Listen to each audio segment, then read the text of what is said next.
All right, guys, most of you know that I've been very supportive and trying to do the best I can to cover what's going on in the North End, specific to the outdoor dining situation, okay? And I got an email last night, and I'm going to cover some of this today. I don't know if this is on the Globe or the Herald yet or anything like that, but I figured this is worth the talk. So, as of yesterday, there was an appeal filed by the North End Chamber of Commerce and, the restaurants that are comprising that. And it's against the city of Boston, okay? Because, it seems as though, at least on a surface level, that the city of Boston is very vindictive. They're very vindictive. And they have declared some kind of war on the very restaurants that help Boston make it what it is today, okay? And now, of course, there is multiple family-owned businesses that this isn't just some theoretical fight for patios, okay?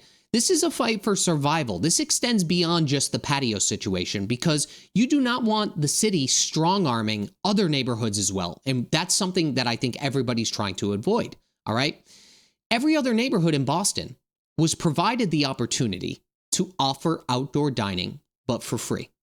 And as you may know, if not, you'll know now, the North End and their restaurants had to pay $7,500 per restaurant and up to $480 per parking space used for the exact same privileges other places and neighborhoods got for free. So they decided to fight back on this, and I commend them for that. And there's a lot of stuff going on here, okay?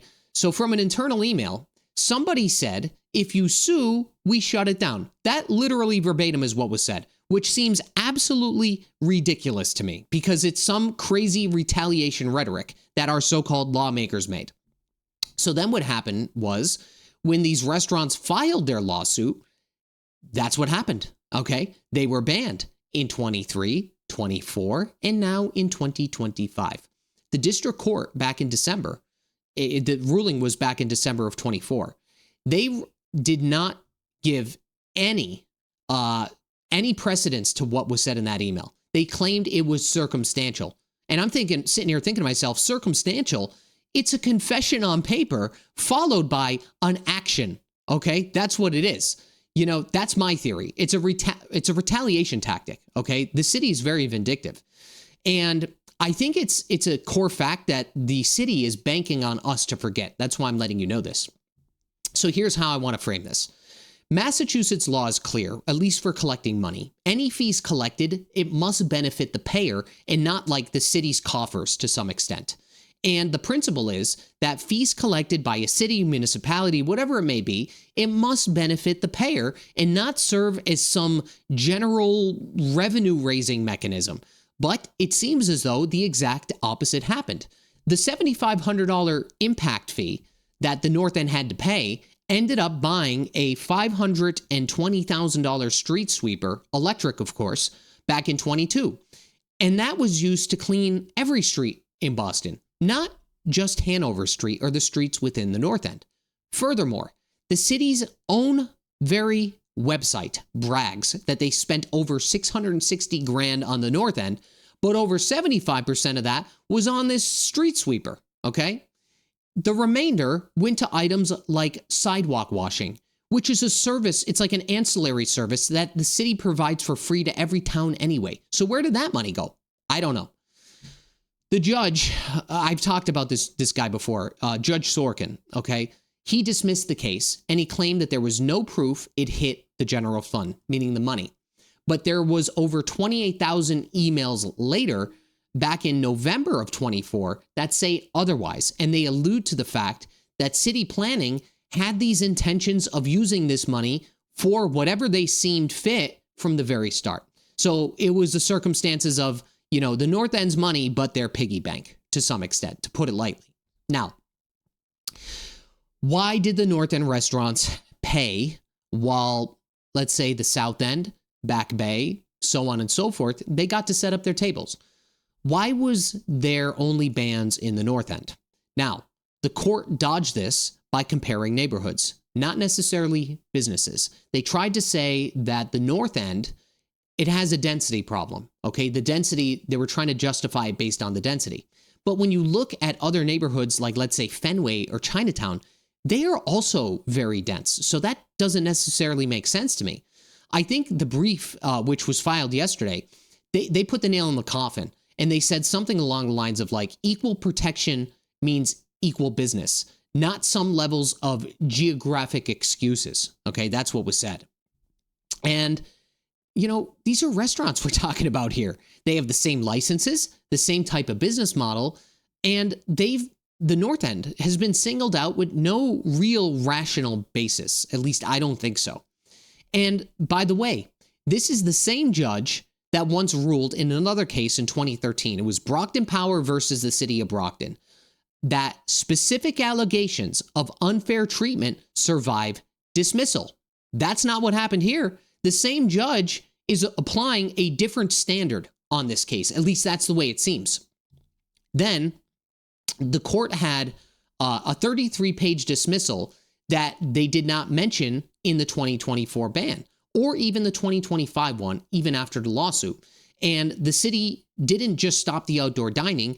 They really doubled down on it year after year because obviously it's still closed. And over the accumulation, when you look at the amount of restaurants, there's 65 restaurants, okay? They've lost millions of dollars in revenue since the last time that they were able to participate in this program. And based on what I read, if you take $100,000 per restaurant, which is a pretty conservative estimate, that's $6.5 million pulled out of the North End. And again, reverse engineer that. That's millions of dollars in meal taxes that Boston's taxpayers will not see, right? It's what it is. It's like cutting off your nose to spite your face, basically. So here's the big one, okay?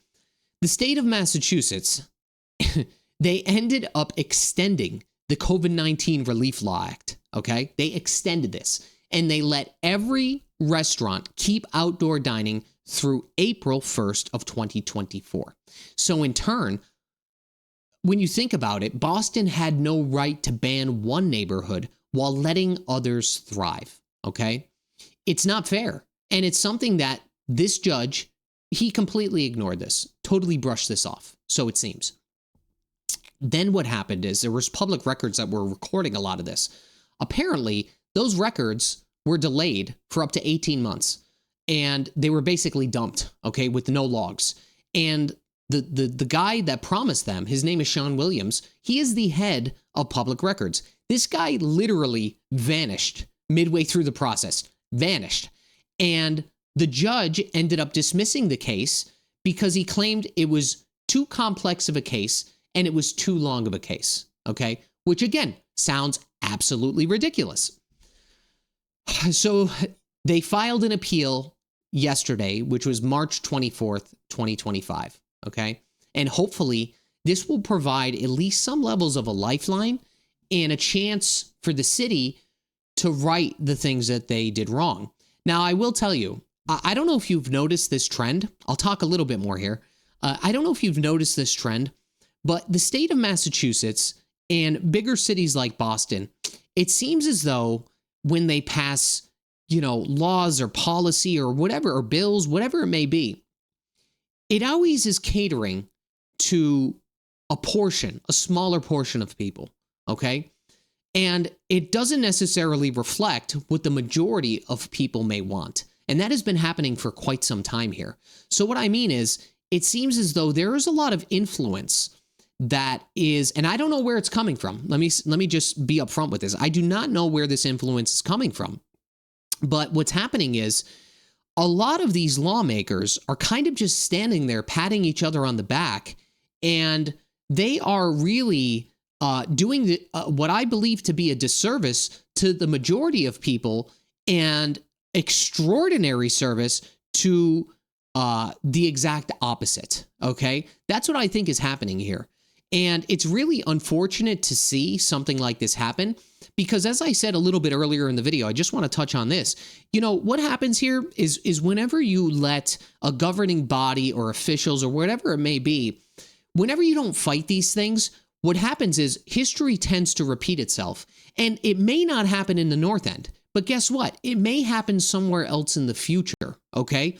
So, again, the North End and these restaurants are spending their time, their resources, so on and so forth, trying to fight this. That's why I said earlier, this is not just about the patios. It's about the principle, okay? It's about the principle because, again, these are people that helped build this city. There was a time where people didn't even want to buy real estate in the North End. And then, immigrants came over and made it what it is today. And most people that are visiting Boston, guess where they're going out to dinner, at least one night, maybe two while they're here. They're going to the North End. Okay, it's happening. They're at least visiting the North End. So again, I really think the current administration is doing a disservice, and I think that the North End deserves a little bit more respect in these regards. I'm not saying they need special treatment by any stretch of the imagination, but what I am saying is they deserve some treatment, okay? I think they deserve equal treatment, okay? And I really hope that, at the very least, there will be some justice here. That's my goal. That's why I'm making this video. I really hope that there is some justice done here. And whatever you guys could do to support the North End, by all means do it. Okay? Do what you can to support the North End. Because again, they really help make Boston what it is today. That's it for the video today, guys. I'll see you on the next one. Bye-bye.